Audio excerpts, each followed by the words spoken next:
as bancas também estão sofrendo, né? Mas aí você vê bancas vendendo chinelo, desodorante, coisas que não tem nada a ver com que tinha uma banca de jornal de ser um espaço de descoberta, um espaço cultural, né? Então a banca Tatuí difere das bancas tradicionais por voltar às origens, voltar a ser um lugar onde você vai descobrir livros, produções, cartazes, revistas de uma geração de artistas maravilhosa. Para você não perder mais conteúdos como esse, é só você se inscrever no nosso canal do Polo Cultural, ativar o sininho, seguir a gente nas redes sociais e acompanhar a nossa programação. Agora eu quero saber uma coisa que eu acho que é incomum de vocês, por que pensar nesse formato diferente, nesses olhares e temáticas diferentes? O inusitado, ele é instigante assim para vocês? Bom, eu acho que uma coisa que a gente tem em comum, enfim, são muitas coisas que temos em comum, mas uma delas é que nossos projetos são pequenos. E a vantagem de você ser pequeno, tem muitas desvantagens, né? A gente não vai falar delas, mas a vantagem de ser pequeno é que você pode se dar o luxo de experimentar, de editar da maneira que você acha que é a maneira legal de pensar o livro. Você pode experimentar, afinal de contas, dá para fazer uma edição com uma pequena tiragem, dá para depois mudar, enfim. Então, eu acho que esses projetos nascem dessa vontade e dessa curiosidade de experimentar coisas novas. Porque se você for fazer o mesmo que os grandes fazem, você já está começando Atrás, em em desvantagem. desvantagem. Sim. Então, eu acho que é legal se entender pequeno e entender as coisas boas de ser pequenos. Sim. E acho que pensar o inusitado também, para mim, tanto nas publicações quanto nesse exercício, né, estético, artístico, e que desse convite que eu faço para as outras pessoas, está um pouco nesse lugar também de abrir um pouco para experimentação, né? Porque quando você convoca ou provoca a pessoa para ela olhar diferente, você está convidando a pessoa a se perguntar também do que ela está vendo na frente, né? Porque se ela abre um livro, que ela abre 300 livros iguais, não sai nada de diferente naquele primeiro olhar, né, de inquietação. Então, isso para mim vai também para a cidade, quando a gente vai olhar para um caminho que todo mundo mas por que a gente está fazendo esse caminho? Aí fala, pô, isso cria uma certa inquietação na pessoa que faz ela começar a olhar de uma forma diferente, né? Você convoca a pessoa para estar presente ali, né? Ela não está tão passiva nesse lugar, ela quase é convidada para atuar junto nessa experimentação, nesse inusitado, nesse diferente. E você tem um projeto que se chama Por Onde um Homem Anda. Fala um pouquinho desse projeto para a gente e da relação do seu trabalho com a cidade, de olhar a cidade através de outras perspectivas, né, de outros olhares. Apesar de ter aí um homem no masculino, né, a ideia um pouco surgiu justamente desse ser humano que está na cidade e que durante muito tempo a gente cada vez mais, né, vem sendo capturado ou mergulhando quase nesse mundo virtual, no mundo funcional, nas dinâmicas quase racionais e tecnológicas, né? E então a minha inquietação surgiu um pouco disso. Como é que eu faço para, pelo menos o meu corpo estar presente na cidade de uma forma mais concreta, né? O meu corpo mesmo. Assim. Então vem muito a ideia de caminhar então pela cidade, que é o jeito mais honesto e sincero que a gente tem para estar na cidade. Não tem nada não tem nenhum intermediário entre o meu corpo e a cidade, né? Então o projeto surgiu um pouco disso, de eu experimentar um pouco e registrar essas minhas caminhadas, esse meu andar pela cidade, até por conta disso. Nenhum dos dois somos paulistanos, então a gente tem esse lugar um pouco de estrangeiro na cidade, né?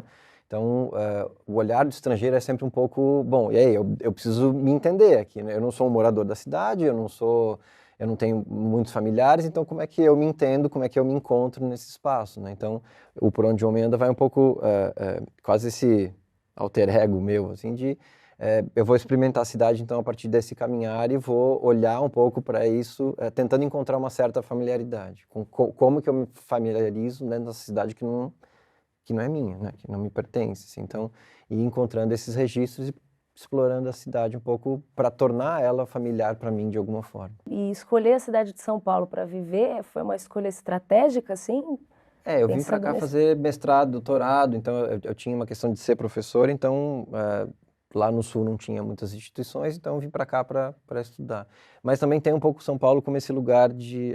São Paulo provoca, né? Ele é muito... Acontece muita coisa e ao mesmo tempo não acontece muita coisa, isso para mim era muito instigante. São Paulo virou quase esse campo fértil, né? Então foi uma escolha mesmo. E viver em São Paulo é uma coisa maluca. A gente exatamente. passa a ser uma extensão da cidade mesmo, né? O corpo parece que está ligado no 220 o tempo todo, a gente produz o tempo todo. Às e vezes anestesiado também, né? Por ela, assim, por conta disso tudo, né? Então o projeto caminha um pouco por aí, nesse lugar de quase despertar um pouco, a perceber e olhar coisas que a gente diz que é inusitado, mas na verdade não é nada inusitado, porque são coisas que estão no nosso cotidiano o tempo inteiro. Só que esse olhar diferente faz com que a gente se relacione melhor com a cidade, talvez. Né? Esse olhar dilatado, né? Às vezes você anda na Paulista, assim, 6 horas da tarde, ou na Praça da Sé, 6 horas da tarde, aquele monte de gente caminhando. Parece pipoca mesmo na panela, assim, mas tá todo mundo com um olhar, sei lá, no além. Parece que tá todo mundo possuído pelo caos da cidade, né? Parar e observar deve ser uma coisa... Cria esse desconforto em todo mundo, na gente e nos outros. Né?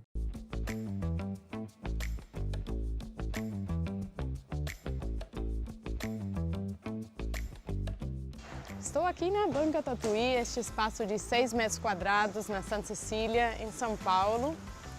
E é um espaço que nasceu em 2014 como um lugar para livros independentes. Então aqui a gente apresenta livros, zines, pôsteres, arte gráfica, produzido por artistas do Brasil todo, também da América Latina e alguns até de mais longe.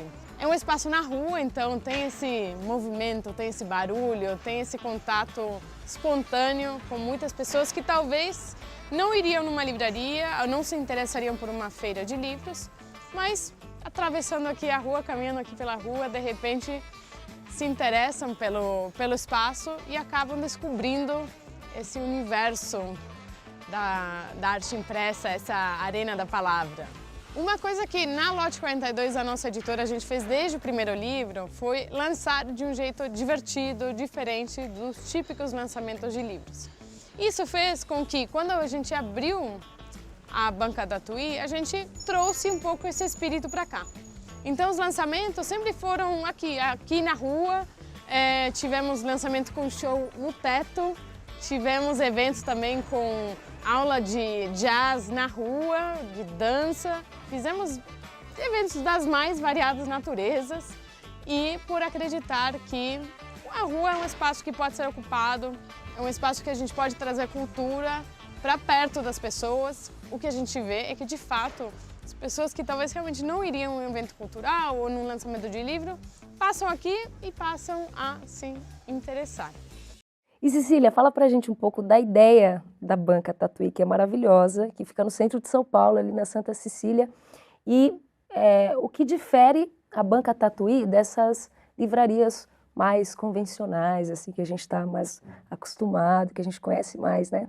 Bom, a história, assim, começa lá atrás, quando eu conheci o João na Argentina. O João fazia uma brincadeira que ele falava: o dia que eu cansar de ser jornalista, vou ser jornaleiro. Imagina, passar o dia todo lendo numa banca. E eu achava que era só um trocadilho, um jogo. Eu achava legal esse sonho dele, assim. Os anos se passaram, era 2014, a gente já tinha a nossa editora, a Lote 42, e estávamos procurando, assim, um espaço para mostrar essas publicações de forma permanente, porque era um momento em que estavam surgindo as feiras de publicações independentes pelo país, assim, em diferentes lugares. A gente via nessas feiras esse encantamento das pessoas, esse interesse por esse tipo de publicação. Só que acabava a feira e as pessoas não tinham onde procurar. Muitas editoras e artistas nem tinham loja virtual, não tinham onde encontrar essas coisas. Então a gente pensou, seria legal ter um espaço como se fosse uma feira permanente. E aconteceu que um dia, uma banca bem detonada na rua onde a gente mora, na Barão de Tatuí, apareceu com uma folha sulfite: vende-se esta banca. E os olhos do João, assim, ele estava almoçando, ele viu, ele falou na hora com a pessoa E aí foi como a gente comprou a banca, reformou ela com o tempo e transformamos ela num espaço convidativo para que as pessoas não só se interessem pelo que tem, né, de produção, mas também que elas sejam convidadas a entrar, a ficar, a folhear, que não seja um espaço de passagem. E aí ela difere de tanto bancas tradicionais, né, porque hoje em dia as bancas tradicionais, as bancas também estão sofrendo, né, mas aí você vê bancas vendendo chinelo, desodorante, coisas que não tem nada a ver com que tinha uma banca de jornal, de ser um espaço de descoberta, um espaço cultural, né. Então a banca Tatuí difere das bancas tradicionais por voltar às origens, voltar a ser um lugar onde você vai descobrir livros, produções, cartazes, revistas de uma geração de artistas maravilhosa. E porque também aposta em publicações que, de fato, têm formatos um pouco diferentes e que, em espaços convencionais, são um pouco difíceis de expor. Mas na banca a gente expõe fanzines, expõe cartazes, expõe livros com formato de cartas, enfim.